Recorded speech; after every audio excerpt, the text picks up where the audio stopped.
She said it like I wasn't there, like I hadn't walked through the door on my own 2 legs, shaken the lawyer's hand, sat down without help. She doesn't understand anything anymore, my daughter said, not even lowering her voice. We'll just explain it all to her again, slowly. I was right there. But I suppose, in her mind, I'd already been replaced by an empty shell. One you can dress up, move around, and sign for. I looked at the pen lying on the polished walnut table. I reached for it slowly, but firmly. Not for support, not for balance, but because I understood perfectly well what I was about to do. Actually, I said, turning my head toward the lawyer, I'd like to go over the terms myself. If that's all right, Mr. Feldman. Cameron Feldman, young, well-mannered, trying to be invisible in the tension, blinked and nodded. Of course, Mrs. Sloane. The draft is right here. My daughter, Caroline, shifted in her chair, exhaling sharply. Her lipstick didn't move. Neither did her smile, fixed and professional, like she wore it at meetings.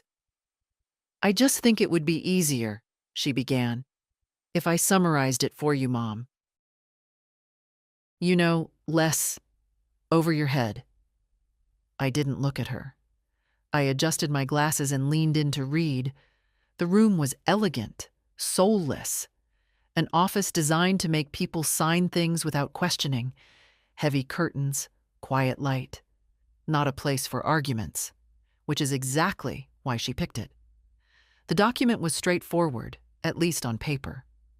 A living trust, with my home as the primary asset. Upon my death or declaration of mental incapacity, it would transfer directly to Caroline, bypassing probate. That was the point of today's meeting, to finalize the paperwork. Why is there a clause about mental incapacity? I asked, still reading. It's standard, Caroline cut in. It's just in case, Mom. You know, if you ever get confused or... She didn't finish.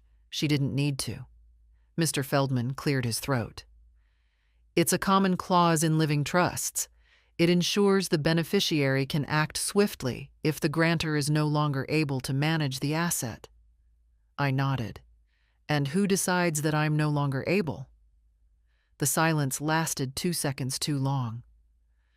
Well, Caroline began, the trust designates me as the agent. So I'd work with a physician to have me declared incompetent, I finished for her. Calmly, quietly. Only if... Mom, don't be dramatic. I closed the folder gently and looked at her. Really looked. Her perfectly smooth forehead. Her watch, expensive, impersonal. Her fingernails, done in the color she called bone. All the signs of someone who'd come to collect, not to care. You do know I built that house with your father, I said. We poured the foundation ourselves, slept in the basement with a mattress on the floor. There was no air conditioning back then, just open windows and sweat and mosquito bites. Caroline smiled politely. I know, Mom. You've told me. But I wasn't telling her this time. I was reminding myself. I planted the lilacs out front. You were 6. You helped me dig the holes. You cried when we cut the root of that old rose bush. You said it felt like killing something. Her face tightened, just a hair. She didn't remember, or she didn't want to. And now you want me to sign over that house like it's a transfer at the office. A folder, a signature, a click. Caroline laughed. That empty, nervous laugh she used when she didn't want to argue but couldn't look weak. Oh, Mom, don't make this emotional. It's a legal formality. You'll still live there, of course. Until you decide I'm confused. Mr. Feldman shifted again. I turned to him. May I see the alternate draft? The one without the clause? He blinked. Well, yes, we prepared one. As a contingency. I can print it. Please do. Carolyn leaned forward, voice still even. Mom, you're not thinking this through. You've always said you wanted me to have the house. This is just a way to avoid taxes and paperwork later. Yes, I said. But I don't recall saying you should get it while I'm still breathing. She flinched, only for a second, then recovered. I looked back down at the draft. I understand everything, Caroline, and I know what this is. You're planning for a future where I'm quiet, out of the way, and no longer making decisions. But that future isn't here yet. The lawyer returned with the alternate draft. I picked up the pen. My hand didn't shake. I'll sign this one. Caroline started to protest, but I raised my hand. You may be used to clients who nod and smile and do what they're told. I'm not one of them. I signed my name slowly, clearly, then handed it back to Mr. Feldman. The room was silent. I appreciate your help, I said to him. Then I turned to my daughter. As for you, we'll talk, but not here, not like this. And I walked out first. The silence in my car was heavier than the noise I'd left behind. I sat for a while before turning the key. My hands rested on the steering wheel, unmoving. I didn't cry. Not from pride, just from sheer exhaustion. You get to a certain age, and even your bones feel every word people throw at you. She doesn't understand anything. I'd been repeating that line to myself all the way from the lawyer's office to my driveway. I'd heard it before, not in those exact words, but in tone, in glances, in the way people talk around you instead of to you. It starts quietly. They speak slower, explain things you already know. Then they start deciding for you. Then they stop involving you altogether. And one day, you realize they think you're already half gone. I parked in front of my house, the one Caroline was so eager to sign off on. Pale yellow siding, old shutters in need of paint, lilacs still standing guard out front. I never did like how the siding faded with age, but now I appreciated it. It had earned its wrinkles. So had I. Inside, the air was still. I'd left the curtains open, so the afternoon light fell onto the couch, exactly where Harold used to nap after Sunday breakfast. I stood in the doorway for a long time before taking off my shoes. The quiet was familiar, but today it pressed in differently, like the silence of a courtroom after a verdict you didn't ask for. The kitchen smelled faintly of cinnamon. I'd baked a small batch of scones the night before. No one had eaten them. I rarely ate sweets anymore, but I liked the ritual. It made the house feel less empty. I made tea without thinking. Water, kettle, the same chipped mug with the floral rim. I didn't sit at the table. I stood, leaning slightly on the counter, looking out at the backyard. The grass was too high. I'd meant to call a boy from the neighborhood to mow it. The same boy who used to shovel my walkway in winter. But he hadn't come by this season. They disappear eventually. The helpers, the check-ins, the thoughtful gestures. You become part of the background. A quiet house with drawn curtains, a name on a Christmas card, a story told over drinks. My mother's still in that place, you know. We try to visit when we can. Try. That word carries so much weight when people don't want to say no. I carried my tea into the living room and sat in Harold's chair. It creaked beneath me. He always said it would collapse one day, and I always told him I hoped it wouldn't happen with him in it. He'd chuckle, rub his knees, and promise to reinforce it. He never did. I closed my eyes. For a moment, I imagined he was still here. Upstairs, maybe, folding laundry badly, humming off-key. Or out back, pretending to fix something just to avoid doing the dishes. I used to get mad about that. Now I'd give anything to hear that old wrench drop on the porch one more time. I opened my eyes and looked across the room.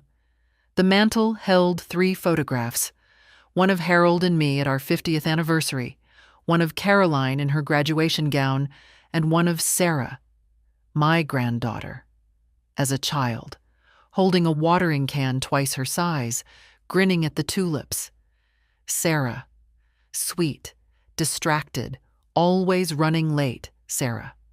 The only one who still showed up without an agenda. She'd stopped by just last week, bringing coffee and that lemon cake I can't seem to find anywhere else.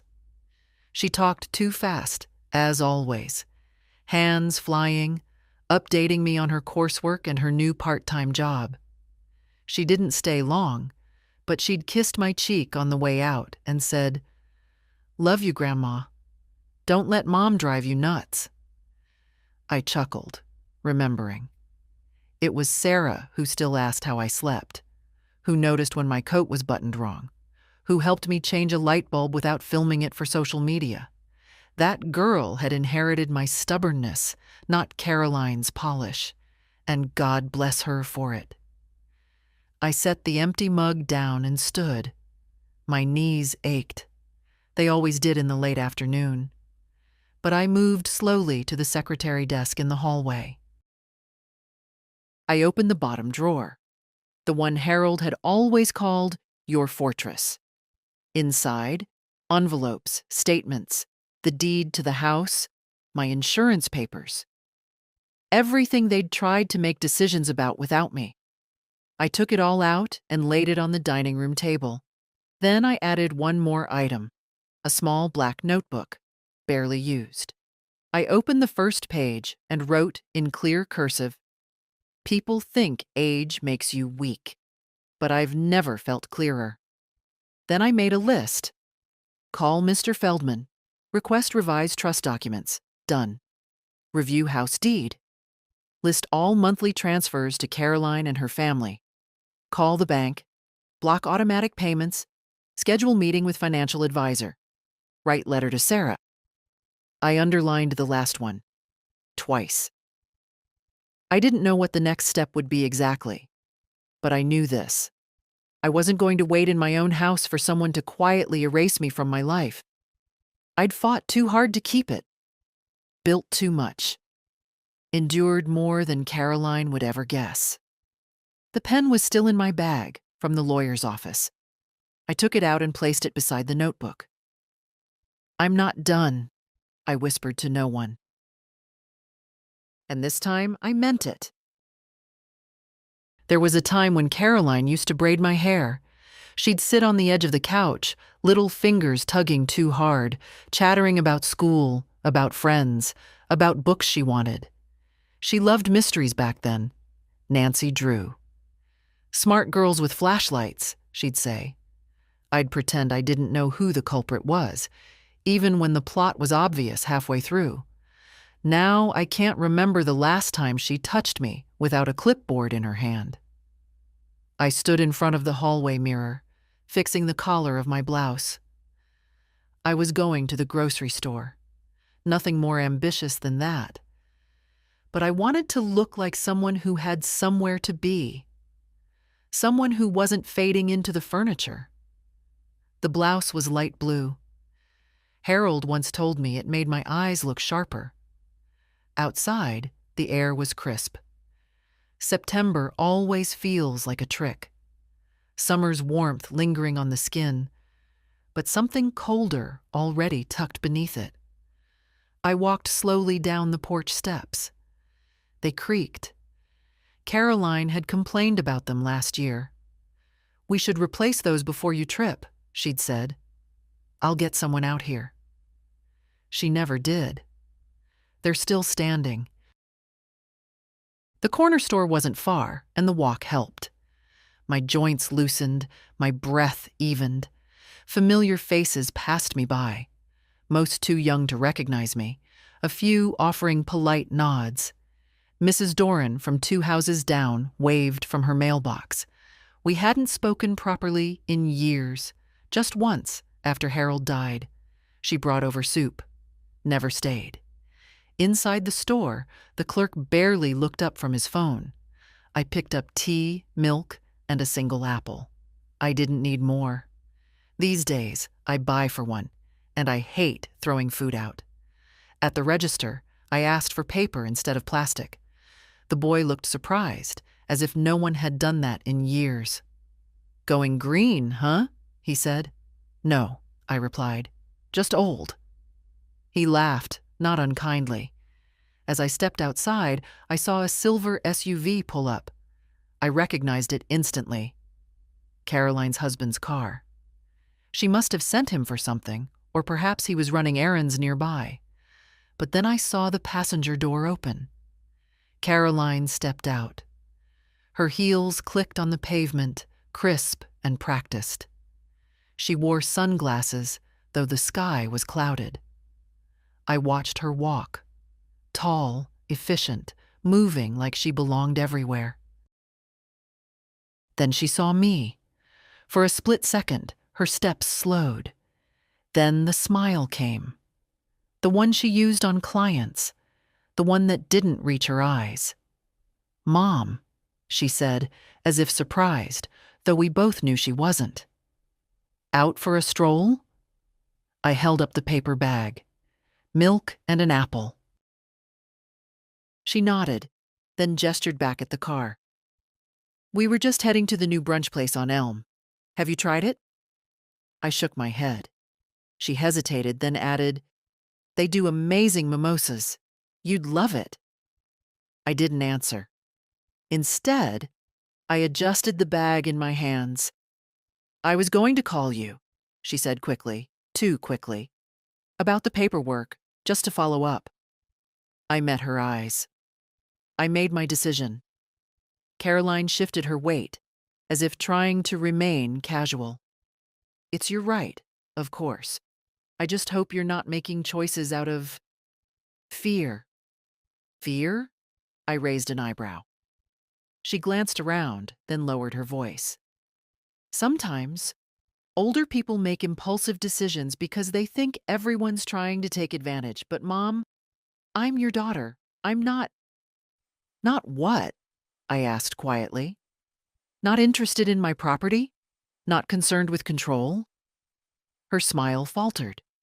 "That's not fair." "I agree," I said. "It's not fair to be talked over, dismissed, signed off like a task on a spreadsheet." She exhaled, frustrated. "You're being emotional. And you're being cold." For a moment, neither of us spoke.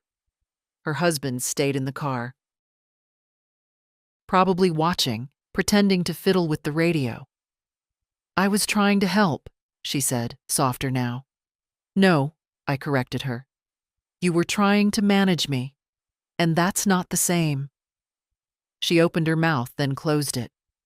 I stepped closer, placing the paper bag gently in the crook of my arm. "I may be old, Caroline, but I'm not gone, and I'm not your project." She blinked, then looked away. "Tell your husband to check the porch steps," I added. "He promised Harold he'd fix them." And with that, I walked past her, down the sidewalk, the paper bag swinging softly at my side. I didn't look back. Somewhere behind me, I thought I heard her say, "Mom," but I kept walking. She came without warning, as she always did.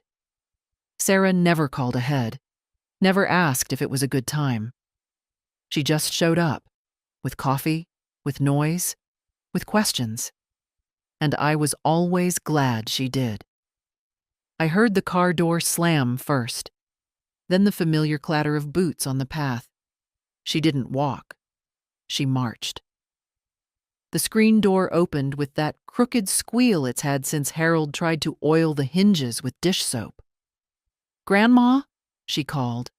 "In the kitchen," I answered. Sarah appeared, pink-cheeked from the wind, holding a to-go tray with 2 lattes. Her hair was pulled back in that messy bun she pretended was effortless. It never was. "You look good," she said, setting down the drinks. "Like you just told someone off." I raised an eyebrow. "I did. Your mother." She snorted. "Excellent." Sarah had always been a strange hybrid. Caroline's daughter, yes, but with none of her mother's angles. There was warmth in her and curiosity. She didn't treat me like an exhibit in a museum or a problem to be solved. When she was little, she used to crawl into my lap and ask me what things were like in the olden days. She still did, sometimes. Just with more sarcasm. She unpacked a paper bag. "I brought lemon scones. You like lemon, right?" I smiled. "Only when it's real lemon. This is the real deal, not that plastic yellow icing stuff." She poured the coffee into 2 mugs without asking, sat down at the table, bit into a scone, and groaned theatrically. "So," she said with her mouth full, "what did you tell Mom?" "That I'm not her project." Sarah choked on a crumb, swallowed, and grinned. God, I wish I'd been there. I didn't answer. I watched her eat. She reminded me of someone. Not Caroline. No, not even as a child. There was something of Harold in her. Not in looks, but in timing. The way she paused before saying something honest. The way her face softened when she was listening. She looked up and caught me staring. "What? You look like your grandfather when you chew." "Do I?" she asked, amused. I nodded. "Only prettier." She smiled, then got quiet. "Grandma, is everything okay? Really?" I hesitated. Not because I wanted to lie, but because I didn't want to make her carry the weight of things too soon. "I'm tired," I said honestly. Not of life. Just of pretending not to notice what people think of me. She didn't interrupt. She just listened. "I went to sign a trust agreement," I continued. "Your mother arranged it, said it would make things easier. But it was clear what she meant. She wants the house." Sarah tilted her head. "Now?" "Soon enough. The papers were drawn so that she could take over if I was ever mentally unfit." She winced. "That's disgusting." "It's legal," I said. "That's what makes it worse." She reached for my hand and squeezed it. Her fingers were warm, real. "What are you going to do?" she asked. I looked at her, long and steady. "I'm going to change everything." Her eyes widened. "I'm going to talk to the bank. I'm going to talk to my lawyer. And I'm going to make sure that when I'm no longer here, the person who cared is the one who'll have something to remember me by." Sarah blinked. "Wait. Grandma, no, I didn't mean, I'm not trying to." "I know," I interrupted gently. "That's why." She swallowed hard. "I never wanted to be a burden," I continued. "But I won't be manipulated either. Your mother treats me like a stepping stone." "You treat me like a person." Sarah wiped at her eye with the sleeve of her sweater. "I'm just being decent." "These days," I said. "That's rare enough." We finished our coffee in silence. Not the heavy kind, the peaceful kind. I felt more awake than I had in weeks. Before she left, she stood by the door, fiddling with her keys. "You don't have to do anything because of me." "I know," I said. "But I'm doing it anyway." She hugged me tightly. "You're kind of a badass, you know that?" "No," I replied. "Just a tired woman with a good memory." Then she was gone, and the house was quiet again. But this time, it didn't feel empty. I found out about the dinner from the woman who walks her dog past my house every morning. Not from Caroline, not from Sarah. From Marlene Jenkins, who always wears bright red sneakers and carries a plastic bag full of gossip. They're hosting some big thing on Saturday, she said casually, as if we'd been discussing mutual friends and not my own family. Saw your daughter loading catering boxes into the back of that fancy SUV of hers. Heard it's her anniversary, 25 years or something like that. Big crowd coming, real fancy. I stood there in my bathrobe, holding the garden shears I'd forgotten I was using. I hadn't heard, I said, as evenly as I could manage. Marlene squinted at me. You're not going? They must have forgotten to mention it. She blinked. Then, realizing what she'd stepped into, faked a cough and tugged the leash.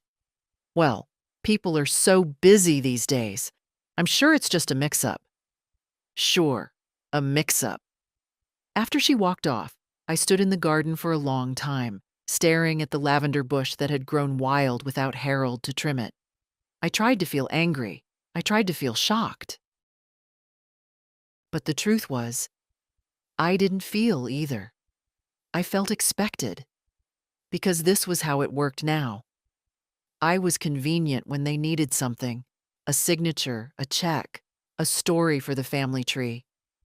But when there were real celebrations, when there were cameras and catered food and new dresses, I was quietly erased.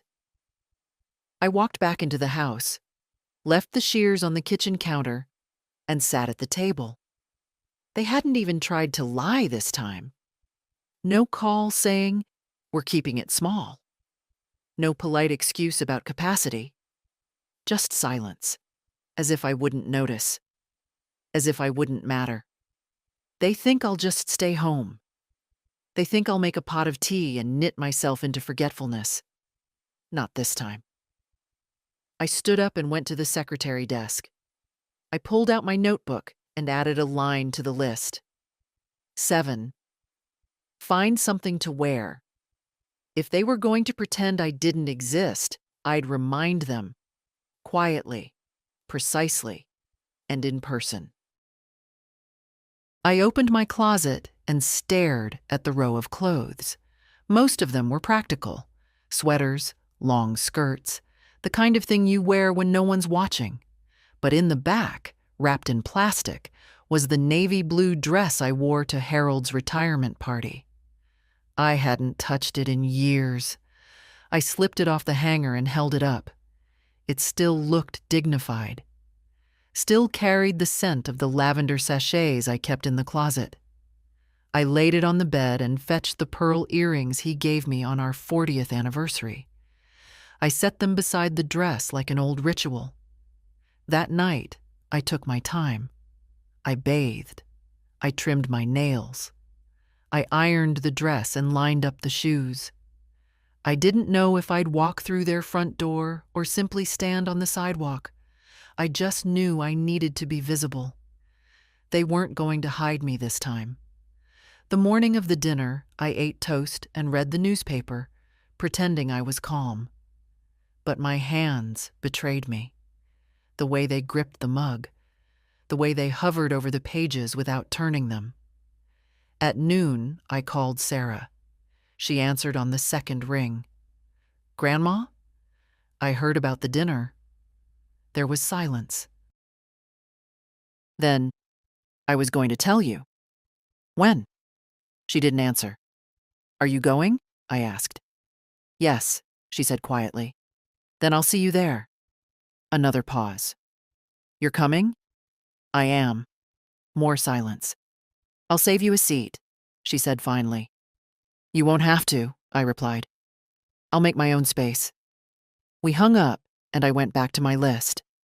One last thing to write. 8. Let them see you. Let them really see you. At 6:30, I stood at my front door, dressed and ready. The evening light made the lilacs glow. I looked at the house behind me. Every window, every memory, every inch of it, built with hands they'd forgotten were mine. Then I walked down the steps. They creaked, just like always. I hadn't worn the pearls in 12 years, not since Harold's funeral. I'd told myself I was saving them for something meaningful, though nothing had felt quite right since he left. But that night, as I fastened them in front of the mirror, I realized this was meaningful. Not for them. For me. The drive was short. They only lived 15 minutes away in one of those newer subdivisions with identical mailboxes and clean sidewalks. Their house stood out, of course. Bigger, whiter, grander. Carolyn liked order, symmetry, the illusion of perfection. I parked a little down the street, not wanting to make a scene. I sat in the car for a moment, the engine ticking as it cooled. Through the windshield, I saw cars lined up, guests laughing as they walked to the door, women in heels carrying gifts, men in crisp shirts adjusting their ties. Not one of them knew that Caroline's mother wasn't on the guest list. Not one of them knew that the woman who raised her, who taught her to spell her name and tie her shoes and braid her hair, was watching from a distance, like a stranger. I opened the car door. Let them see me. The porch light was already on when I reached their front steps. Music drifted through the windows, soft jazz meant to sound elegant. Laughter, clinking glasses, the comfortable noise of people who believe everything's in its place. I rang the bell. The door opened a moment later. It wasn't Caroline. It was Philip, her husband. He looked surprised, then quickly neutral. "Miriam," he said, using my full name like a polite stranger. "We weren't expecting—" "I know," I said, stepping past him. I heard him exhale sharply, but didn't turn around. The hallway was warm, filled with smells of catered food and someone's too strong cologne. I walked slowly, steadily, into the living room. There they were. Caroline, standing near the fireplace, holding a champagne flute, laughing with someone I didn't know. Sarah, seated at the corner of the couch, eyes already on me. And people. So many people. Dressed well, smiling, comfortable. All part of the picture Caroline had curated. The music didn't stop. But the room quieted, just a little. I didn't raise my voice. I didn't clear my throat. I didn't need to. Caroline turned and saw me. Her smile faltered.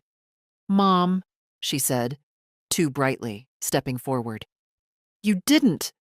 We thought you weren't—" "You thought I wouldn't find out," I corrected, my voice clear. But I did. Guests shifted uncomfortably. Philip hovered near the doorway, unsure if he should intervene. Caroline glanced around, then tried to laugh. "There must have been a miscommunication. I thought Sarah told you." "She didn't have to," I said. "Marlene Jenkins did. Red sneakers. Big mouth." A few people chuckled. Caroline didn't.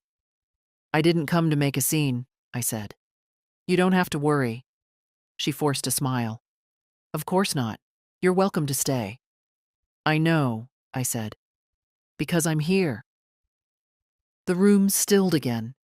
Some guests turned back to their drinks, politely pretending nothing was wrong. Others watched, curious. Sarah stood up, came to my side.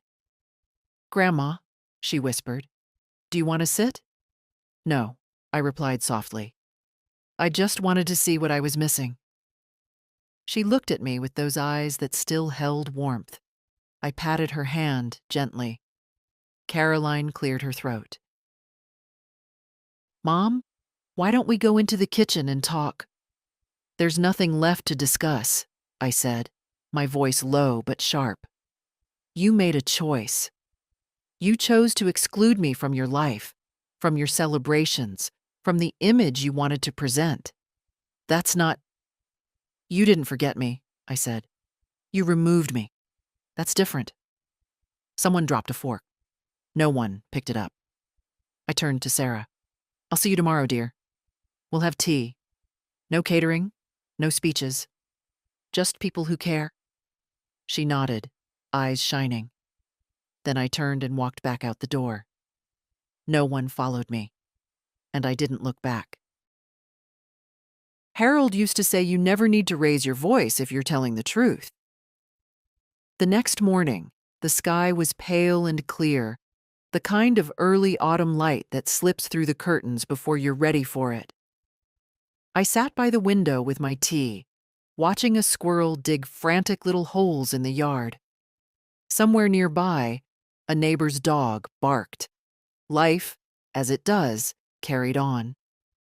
I hadn't heard from Caroline, not a message, not a call, not even a passive-aggressive email asking if I'd recovered from last night. I wasn't surprised. Cowards hide in silence, and my daughter was a master at professional avoidance. But at 9:17, the phone rang. The landline, the one no one under 40 calls anymore. I picked it up, expecting Sarah. It wasn't. Mrs. Sloan? Cameron Feldman here, from the law office. His voice was smooth, cautious. I hope I'm not calling too early?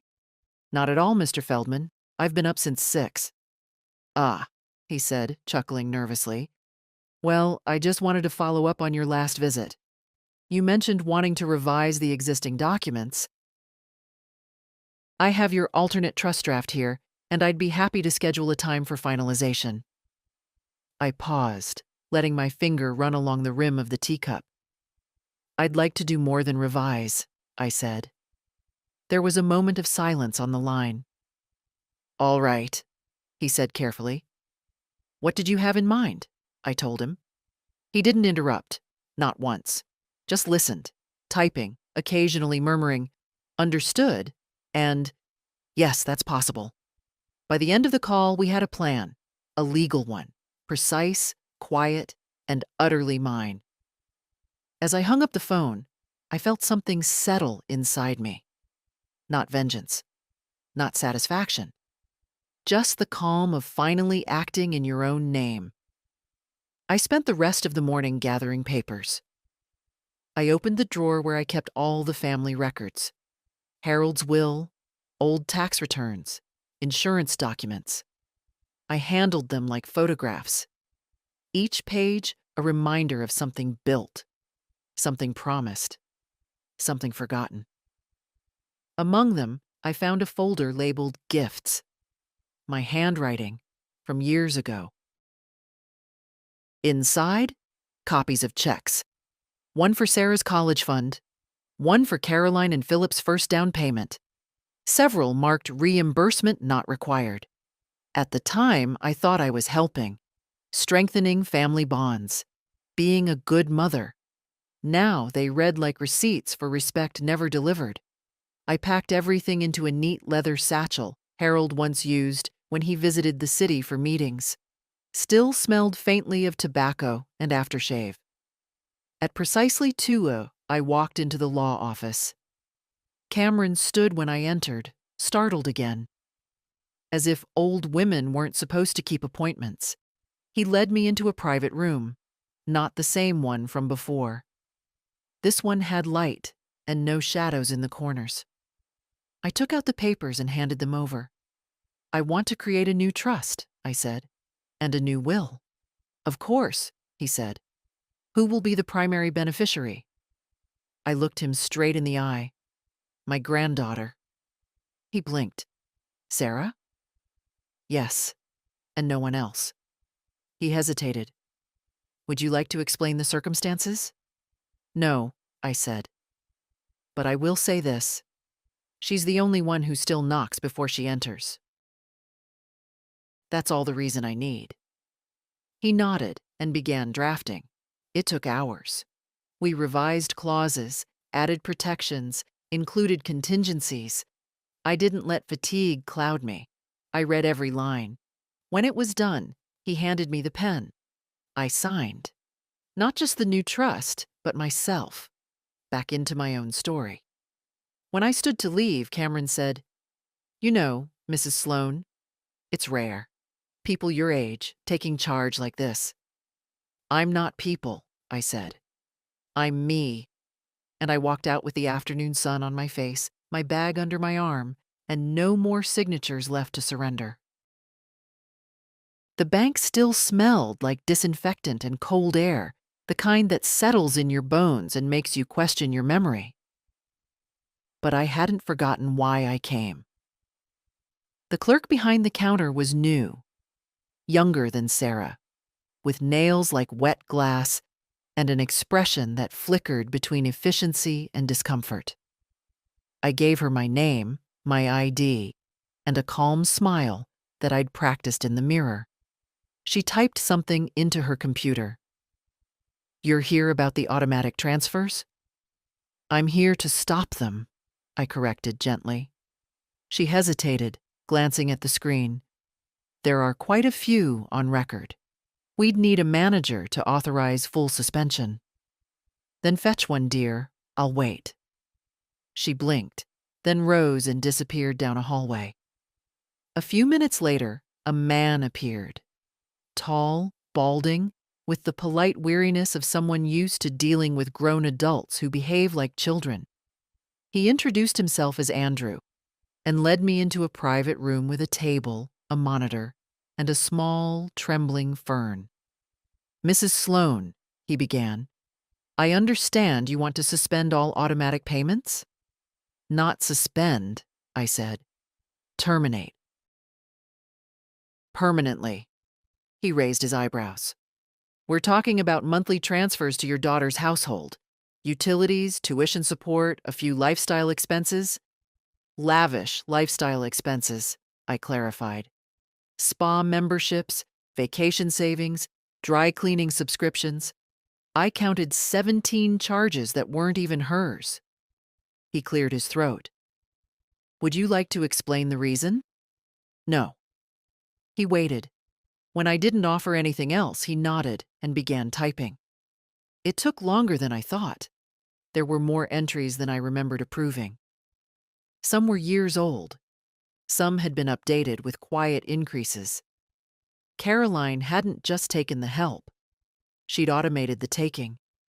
While Andrew worked, I stared at the little fern. One of the leaves had browned at the tip, curling inward like it was tired of trying. I knew the feeling. When he was done, he swiveled the monitor toward me. "Here's a list of all outgoing transfers marked for deletion. Please review and initial here." I leaned in, scanned the list. $1 $200 monthly to Shared Family Fund. $205 to Sarah's wellness account. Interesting.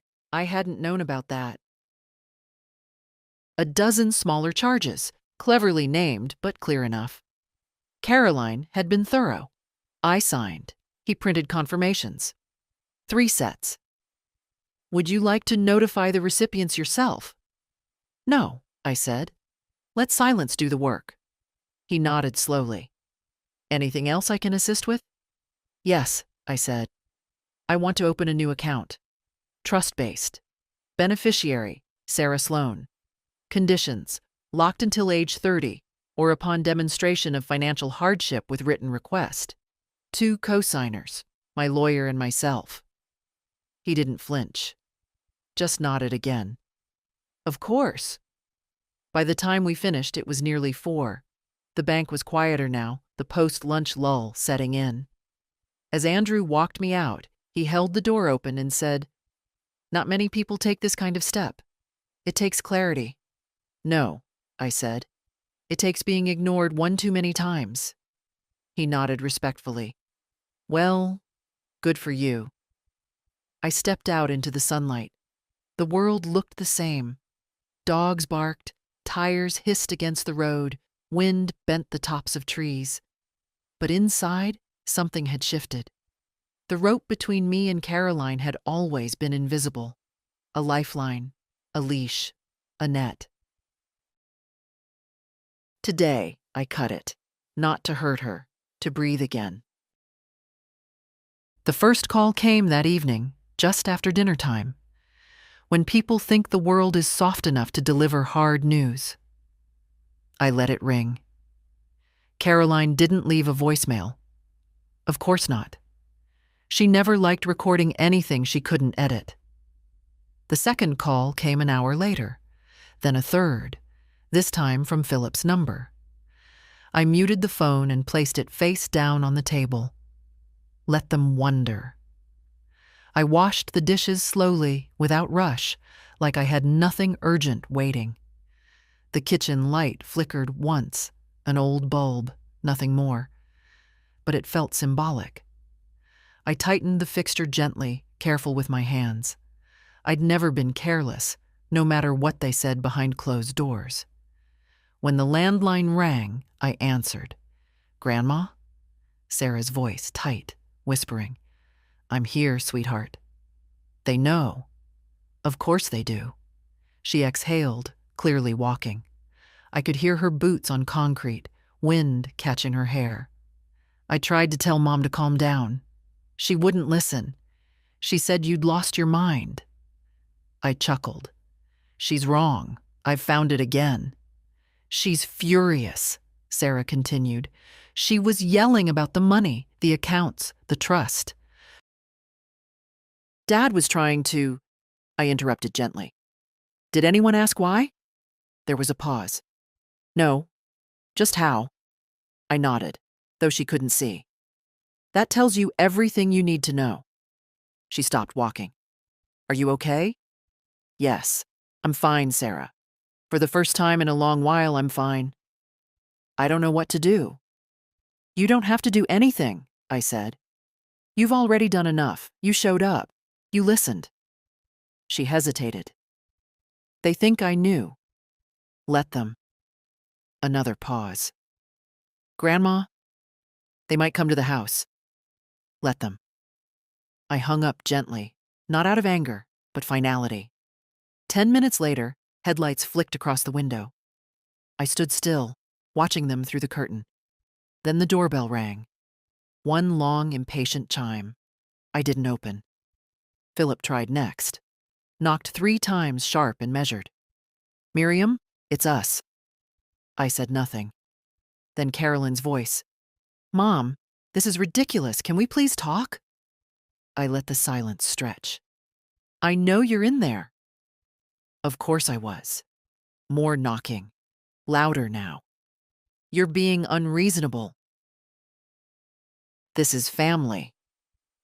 I thought of every holiday I'd spent alone, every card that never came, every doctor's appointment I'd taken a cab to while they posted vacation photos from the Bahamas. "This isn't how we solve things," she called. "Not with lawyers." And yet, that's exactly how she tried to solve me.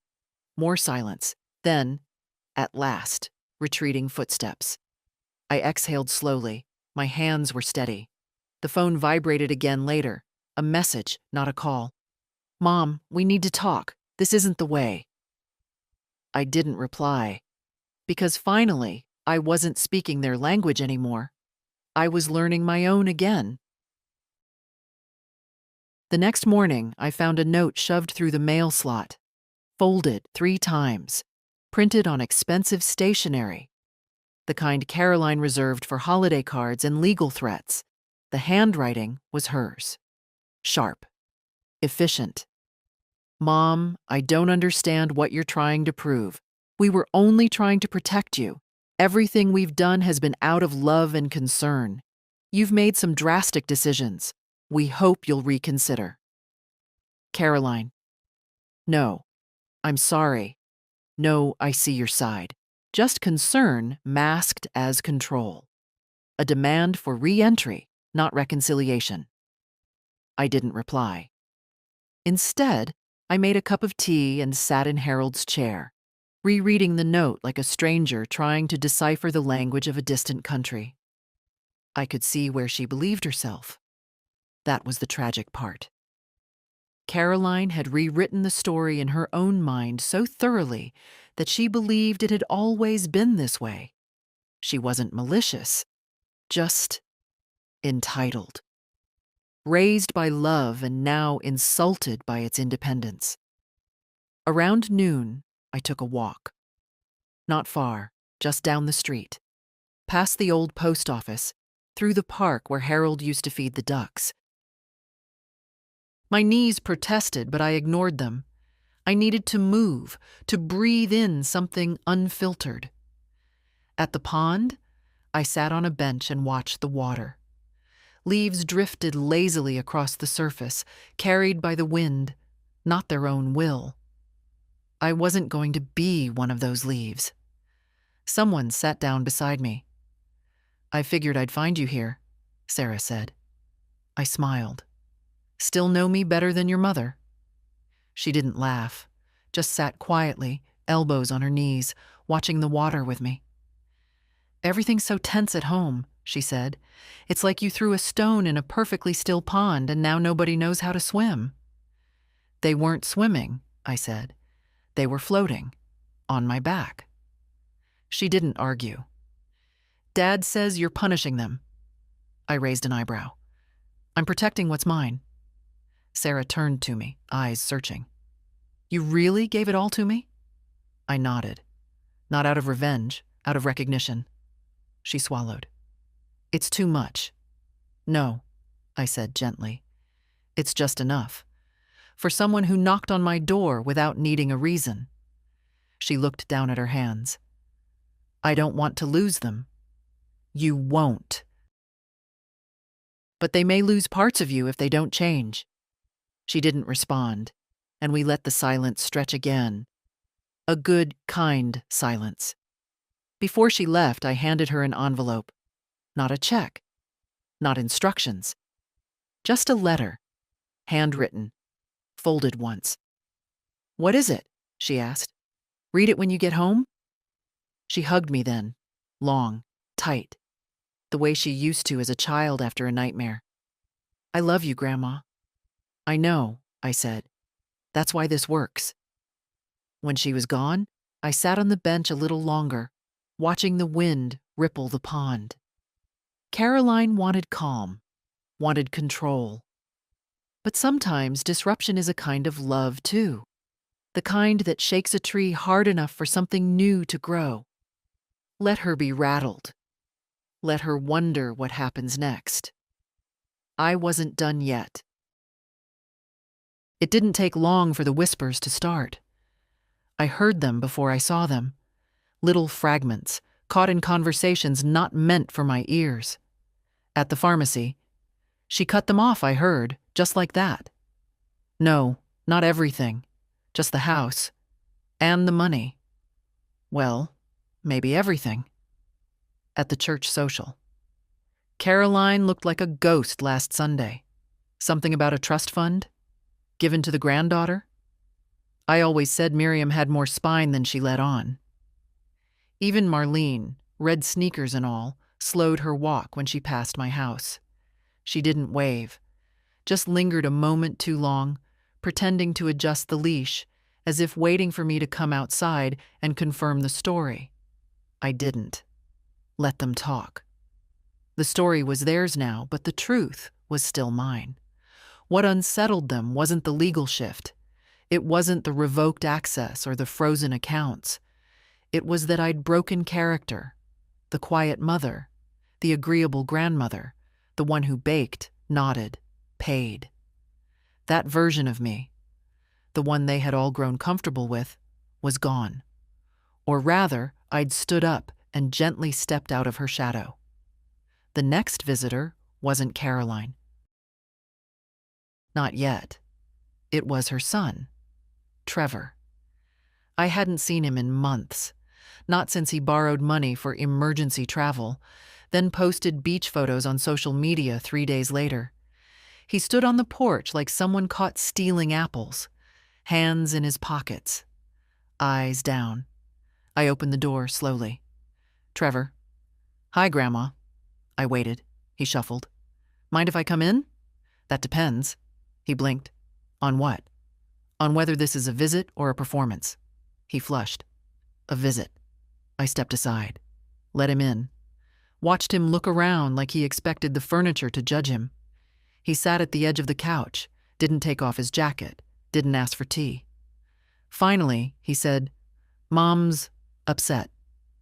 "I'm aware. She's never seen you like this. Neither have you." He looked up.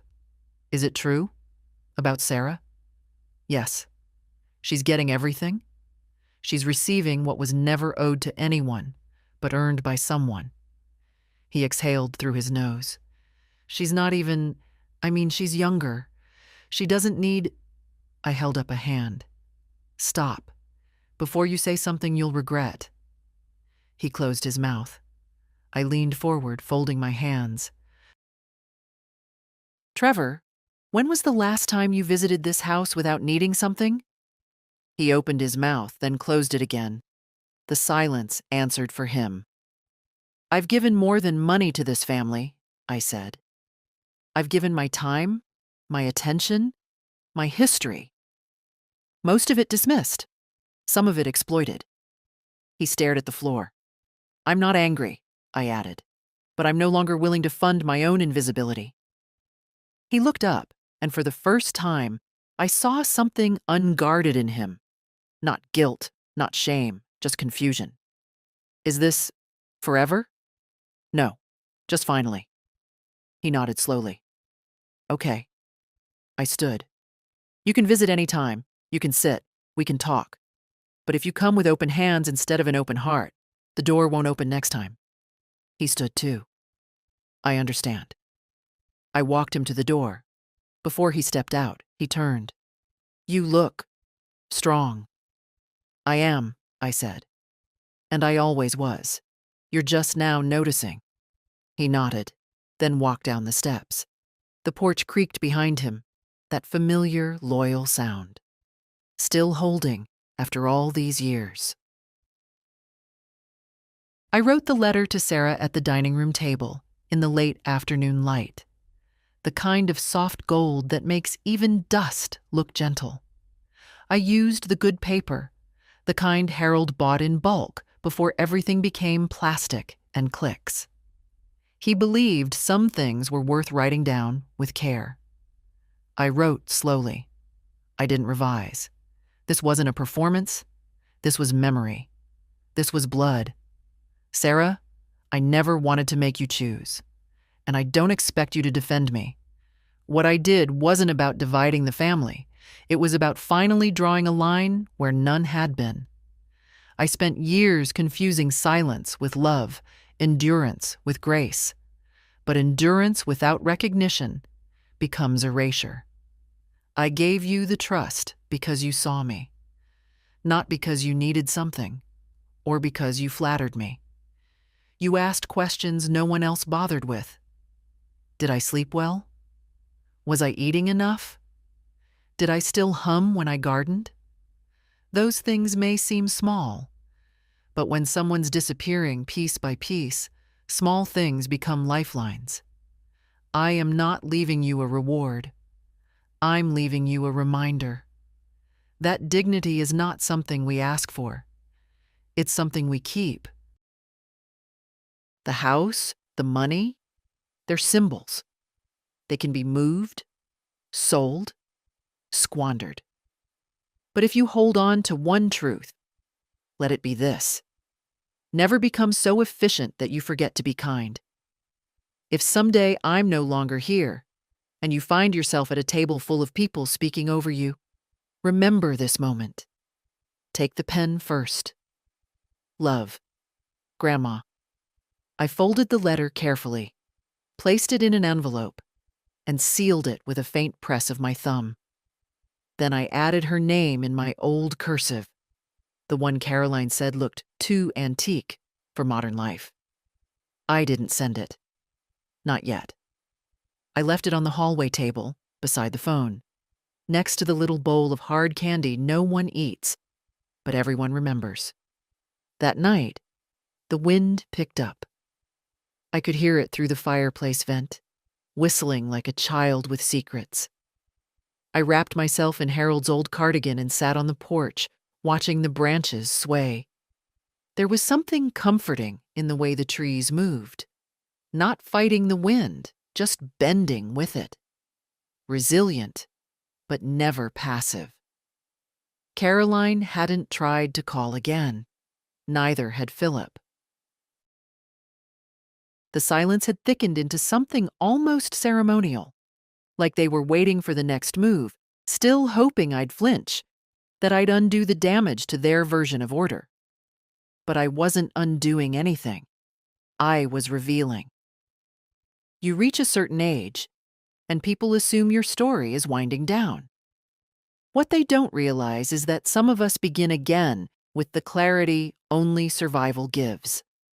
The next morning, I went to the notary's office, the same one I used after Harold passed. A kind woman with steady hands and a quiet mouth stamped the envelope that held the new trust papers. "Are you sure?" she asked. "I've never been surer." As I left, she said, "It's brave, what you're doing." "No," I said.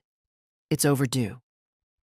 Back at home, I placed the sealed documents in the fireproof box in the hall closet. The same box that held my marriage certificate, Harold's Army ID, and a photo of Sarah watering the garden in bare feet. The legacy wasn't the assets. It was the decision to protect what mattered. The first apology didn't sound like one. It came in the form of an email. From Caroline, of course. She always preferred distance when the subject got too close. "Mom, I've had some time to think. I wish things hadn't escalated the way they did. I never meant to hurt you. I was trying to make things easier, more secure, for everyone involved. I'm sorry if it felt like we were taking control. That wasn't the intention. Let's find a time to talk. Maybe we can meet halfway on all this. Love, Caroline." I read it twice. There it was again. If. I'm sorry if it felt like that small word, that loophole, the kind that cushions the sender and traps the recipient. Still, I printed it out and placed it in a drawer, not because it mattered, but because it was proof of her awareness, her discomfort, her shifting tone. Later that day, I saw her car drive by. Not slow, not suspicious, just curious. I was trimming the rose bushes. I didn't wave. She didn't stop. The next day, another email. Shorter. No apologies, just, "Have you reconsidered anything?" I hadn't, so I didn't respond. Instead, I took Sarah out for lunch. A small diner halfway between our neighborhoods. No frills, just good soup and sunlight in the windows. She was already seated when I arrived, notebook open, pen tapping. She stood when she saw me. "Nice sweater," she said, hugging me. I've ruined lives and sleep just fine." I smiled. "It's Harold's." We ordered lentil soup and bread. She didn't mention the emails. She didn't mention her mother. She waited. I finally said, "She's trying. But she still thinks the damage was in the decision, not in the years that led up to it." Sarah nodded. "She's rewriting the narrative. She wants to be the one who reached out. She can have that. I'm not in competition anymore." She tilted her head. "And if she shows up? If she knocks on the door and says the right things?" I took a sip of tea. "Then I'll listen. Not for her sake. For mine." Sarah smiled, a little sad. "You really don't hate her, do you?" "No," I said. "But I don't owe her the comfort of pretending she didn't fail me." We ate quietly after that. As we finished, she pulled something from her bag. The letter I'd written her. "I've read it 6 times," she said. "I keep it in my desk, at school, when things get loud." I reached across the table and touched her wrist. "That's what it's for." She looked at me, eyes full. "What happens next?" I thought for a moment. "I live," I said. "That's the part they never expected." Back at home, the mailbox was empty. But someone had left a small bouquet on the porch. White tulips, tied with a ribbon. No note. Caroline's favorite flower. It wasn't forgiveness. But maybe it was something close to recognition. I didn't bring them inside. I left them there, on the step. Let the wind decide what to do with them. The envelope was thick, official, and hand-delivered. Sarah brought it over on a Thursday morning, cheeks flushed from the cold. "It's happening," she said, holding it out. "He wants everyone present. Formal reading." I took it without urgency. Of course he does. That man always did enjoy a performance. The he was Mr. Feldman, my lawyer, who had decided, perhaps with a touch of theatrical instinct, to organize a formal reading of the revised trust and will. All parties invited, all assumptions to be tested. I placed the envelope on the table without opening it. Sarah watched me. "Are you ready?" "I've been ready since the day Caroline said I didn't understand anything." She smiled, but it was sad. "She'll be there. And Trevor. And Philip. I'm counting on it." The meeting was set for the following Monday at the law office, 3 p.m. sharp. I wore the same navy blue dress I'd worn the night of Caroline's party. Not out of symbolism, but out of economy. No need to dress up the truth in new fabric. When we arrived, the receptionist looked startled, then composed herself. "Mrs. Sloane, they're all here." I nodded. The conference room was just as I remembered. Long table, neutral tones, the soft buzz of artificial civility. Carolyn sat at the far end, arms crossed, eyes unreadable. Philip beside her, nodding politely. Trevor scrolling his phone. Sarah stood behind me until I motioned for her to sit next to me. Feldman entered last, closing the door gently behind him. He greeted no one in particular, then opened the folder in front of him. "Thank you all for coming. Mrs. Sloane has asked that I read the contents of her updated estate documents in full, with all parties present. This is both legal and, in this case, intentional." He glanced around. No one spoke. He began. He read the clauses, line by line. The revocation of all prior arrangements. The dissolution of shared access to accounts. The reallocation of assets. The appointment of Sarah as sole beneficiary of the primary trust. Caroline flinched. Philip leaned forward slightly. Trevor looked up. And then the final clause. A personal letter, included by request, written by me. Feldman cleared his throat and read, "To those listening, I am not gone yet. But for once I want to be heard while I'm still here. I have lived quietly, generously, and, at times, invisibly. That was my mistake. I mistook proximity for love, obligation for care. But one person, only one, came to my door without expectation. And so she inherits not just my belongings, but my belief that small kindnesses matter.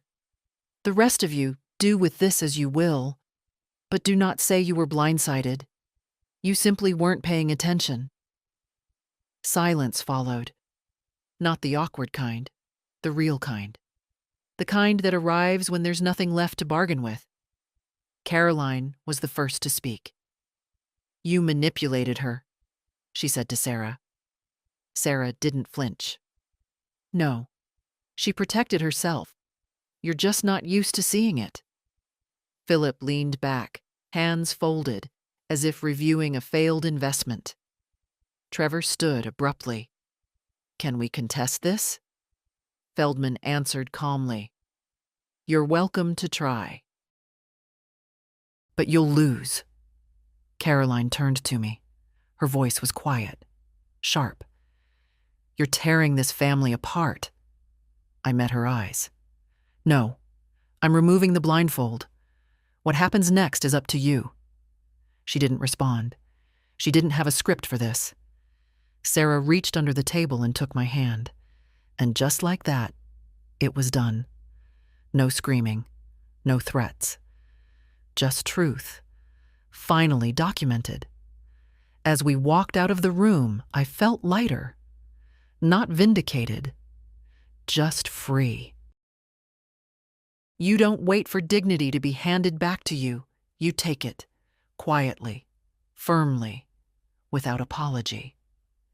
It's been 6 weeks since the reading. The sky has turned. The light's different now. Thinner, colder, as if the year itself is starting to retreat. Carolyn hasn't called. Philip sent one email. Short, legal, probing. I didn't reply. Trevor posted something online about false matriarchs. I laughed, poured myself a cup of tea, and watered the plants. But Sarah came every week, sometimes with groceries, sometimes with silence. We didn't always talk. We didn't need to. Once, she brought an old photo album she found in her mother's attic. Inside were pictures even I'd forgotten existed. Caroline as a child, climbing trees in scuffed shoes. Harold dancing barefoot in the kitchen. Me, younger, not smiling for the camera, but smiling behind it.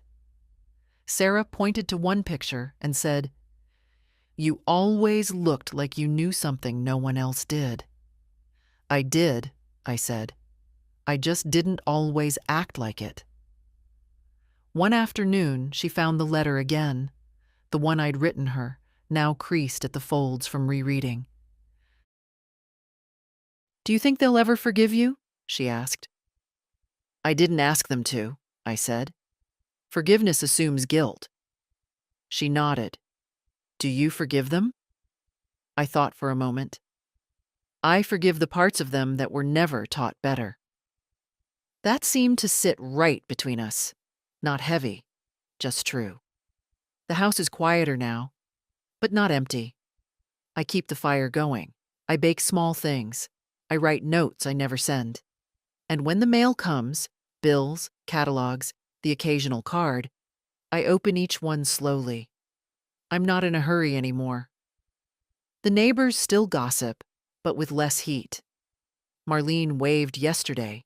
She even smiled. Perhaps she's decided I didn't ruin the family. I just reminded them that I was part of it. Last week, Sarah planted new bulbs along the fence. Tulips again. White, like the ones Caroline left on the porch. I never did throw them away. Let them wilt on their own.